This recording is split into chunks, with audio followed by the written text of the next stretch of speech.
Hello and welcome back to my YouTube channel where I do drawings and cool stuff like walking my dog and texting, I don't know, stuff. Welcome back anyway. Today I've got an amazing little project that I, for one, am well into, which is Street Fighter. So we've all played Street Fighter. I'm going to be drawing the original characters from the original Street Fighter 2 lineup. Who've we got? We've got E Honda. We've got E Honda, we've got Ryu, that guy. We've got Ken and Chun. We've got Blanca, Zangief, Dalsim and Guile. That's as far as I'm going. Can't be bothered with Vega and M. Bison and all that one. Hang on. Bruce has got a chew and you'd think that the world's coming to an end. Say hello, Bruce. Just as I thought. How's the chew? How's your chew? Yeah. Typical Bruce. So yeah, I've drawn them all. I'm just painting them now. So in this video I'm going to show you Chun-Li from start to finish, because she's a good character. She's probably my favourite woman in gaming, I think. So first off, I'm just doing a bit of research and checking what everyone's got. All the blokes seem to be just bleeding and bruised and black eyes and stuff, which is normal. And then, I mean, look here, yeah, they're all just bleeding. And then you look at Chun-Li, and look, she's got a tear. The only woman in the game has a tear running down her face. I mean, Ken might have a tear, but it's very small if he does. But yeah, I didn't like this. It's not right in this day and age that the only woman in the game cries when she loses, because I don't think it should be about that. So I've edited that out of my drawings, just bruises and blood and stuff on mine. So at the start of every drawing there's a sketch.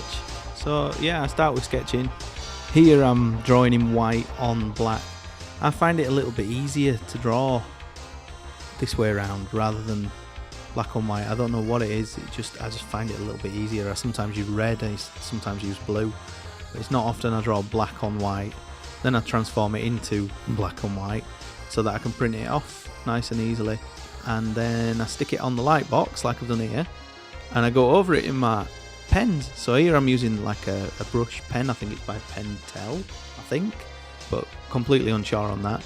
The ink's waterproof, which is great because it works with watercolours or watercolour pens or those Copic markers that everyone uses, so they don't run. Unfortunately though, I bought a new pen on the recommendation of another illustrator on YouTube who will remain unnamed. I used this pen assuming it was waterproof because I thought it should be, you know, like most people do, and it wasn't. And I used it on loads of stuff, like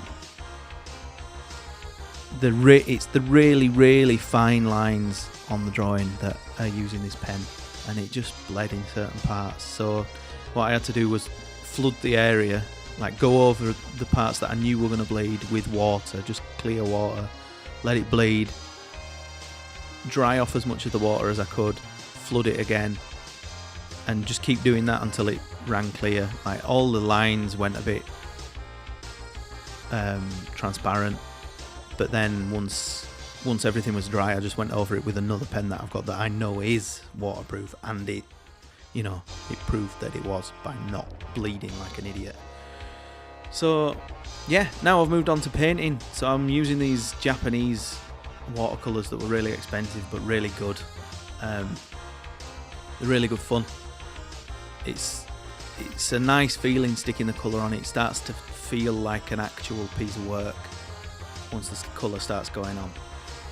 But what I do is, like, I'm just drying it now so that I can put another layer on. I like to layer it up with watercolours rather than just keeping it all wet and blurring it in, if you understand what I mean. So here I'm doing like a shading layer I like to go over it with purple, like a purpley shady layer, especially for the skin. Sometimes purple doesn't work, like if you certain colours just don't blend well with purple, so you gotta, you know, use your noggin. And I've just said use your noggin. I've never said that in real life, so that's something that YouTube has brought to light, that I use phrases like use your noggin because I'm not allowed to swear.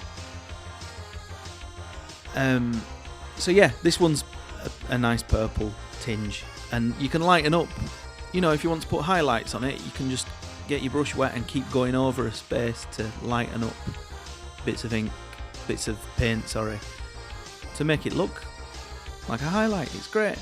But then afterwards, after I've done all the shading, which is quite time consuming, you know, because you really, most of it, the colours just go down really easily, but the shading does take a little bit of thinking about, because you need to think where your light's coming from.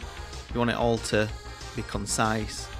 But then yeah, once the shading's gone and I've done all the highlights with just water, I add it with white pen, and that's what that last bit was there. I was just adding little highlights with white pen. So here's the final product. I hope you like it. They're available on Etsy if you want to buy them, and I'd love you to buy them. You're all welcome to buy loads. Thank you. That's it there. Can you see it?